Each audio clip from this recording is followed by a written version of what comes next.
सामान्य अध्ययन paper first. निर्धारित समय 3 घंटे। अधिकतम अंक 250।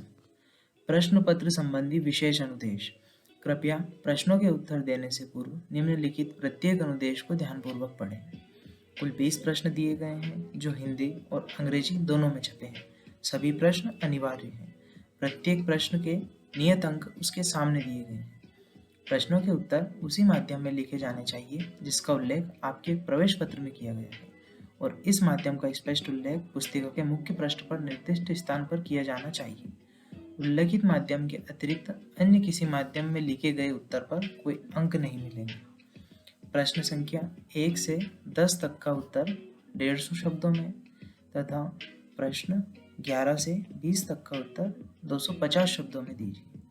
प्रश्नों में इंगित शब्द सीमा का ध्यान में रखिए। प्रश्न से उत्तर पुस्तिका में खाली छोड़े गए कोई प्रश्न अथवा पृष्ठ के भाग को पूर्णतः काट दिए गए। इसी प्रकार के निर्देश इंग्लिश में दिए गए हैं। आइए बढ़ते हैं प्रश्नों की तरफ। स्पष्ट करें कि मध्यकालीन भारतीय मंदिरों की मूर्तिकला उस दौर के सामाजिक जीवन का प्रतिनिधित्व करती है।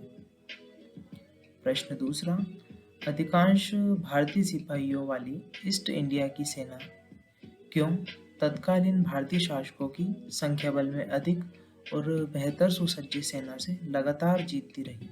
कारण बताइए। 150 शब्दों में। उत्तर प्रश्न क्रमांक 3, औपनिवेशिक भारत की 18वीं शताब्दी के मध्य से क्यों अकाल पड़ने में अचानक वृद्धि देखने को मिलती है? कारण बताइए। चौथा है, प्राथमिक चट्टानों की विशेषताओं एवं प्रकारों का वर्णन कीजिए। 150 शब्दों में। प्रश्न क्रमांक 5वां है, भारतीय मौसम विज्ञान विभाग द्वारा चक्रवात प्रवण क्षेत्रों के लिए मौसम संबंधी चेतावनियों के लिए निर्धारित रंग संकेत के अर्थ की चर्चा करें। 150 शब्दों में। प्रश्न क्रमांक 6, दक्कन ट्रेप की प्राकृतिक संसाधन संभावनाओं की चर्चा कीजिए। 150 शब्दों में। प्रश्न क्रमांक 7, भारत में पवन ऊर्जा की संभावनाओं का परीक्षण कीजिए एवं उनके सीमित क्षेत्रीय विस्तार के कारणों को समझाइए।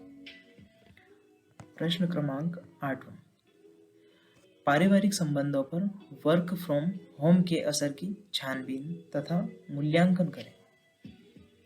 प्रश्न क्रमांक 9, उपभोक्ता संस्कृति के विशेष परिप्रेक्ष्य में नव मध्यम वर्ग के उभार से टीयर 2 शहरों का विकास किस तरह संबंधित है?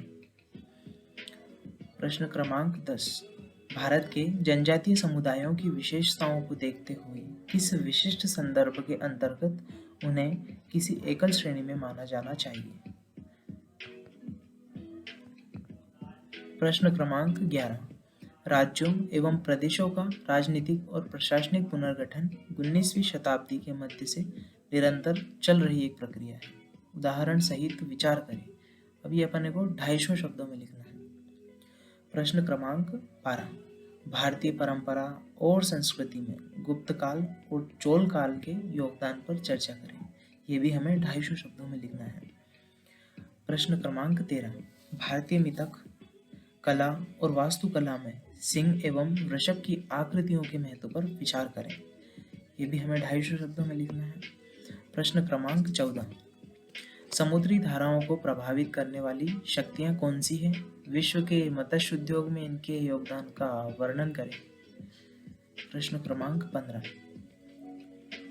रबर उत्पादक देशों के वितरण का वर्णन करते हुए उनके द्वारा सामना किए जाने वाले प्रमुख पर्यावरणीय मुद्दों को इंगित कीजिए।